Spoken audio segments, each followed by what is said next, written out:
പ്രിയരെ, ഇത് നിങ്ങൾ കേട്ടിട്ടുണ്ടോ? കേരളത്തിൽ അറക്കൽ രാജവംശം ഭരിച്ചിരുന്നു. അറക്കൽ രാജവംശത്തെക്കുറിച്ച് നിങ്ങൾ കേട്ടിട്ടുണ്ടാകാം.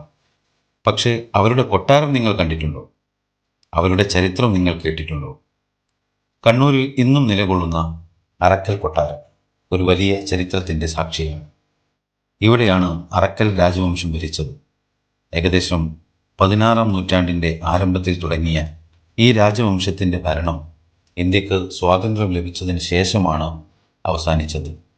അവരുടെ ഭരണാധികാരികളെ അലി രാജാവ് എന്നാണ് വിളിച്ചിരുന്നത്. അതുമാത്രമല്ല, ചരിത്രത്തിൽ അപൂർവമായി സ്ത്രീകളും അവരുടെ ഭരണാധികാരികളായി ഉയർന്നു വന്നു. അവരെ അറക്കൽ ബീവി എന്നാണ് വിളിച്ചത്. 4 അറക്കൽ ബീവിമാർ പല കാലങ്ങളിലായി ഈ നാട് ഭരിച്ചു. അന്ന് കണ്ണൂർ വെറും ഒരു പട്ടണമല്ലായിരുന്നു. അറബ് ലോകത്തോടും മറ്റ് രാജ്യങ്ങളോടും ബന്ധമുള്ള ഒരു വലിയ വ്യാപാര കേന്ദ്രമായിരുന്നു. കടൽ വ്യാപാരത്തിലൂടെ സമ്പത്ത്, ഭരണത്തിൽ നീതി, സമൂഹത്തിൽ സൗഹാർദ്ദം, മതം നോക്കാതെ എല്ലാവർക്കും സമാധാനത്തോടെ ജീവിക്കാൻ അവസരം നൽകിയ ഭരണമായിരുന്നു അത്. അറക്കൽ രാജവംശം നമ്മെ പഠിപ്പിക്കുന്നത് 3 കാര്യങ്ങളാണ്. 1. വിദ്യയും അറിവും ഉണ്ടെങ്കിൽ ഒരു സമൂഹം ഉയരും. 2. ഐക്യമുണ്ടെങ്കിൽ ചെറിയ സമൂഹവും ശക്തമാകും. 3.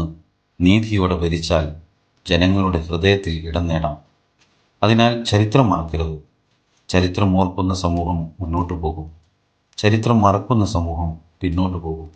നന്ദി.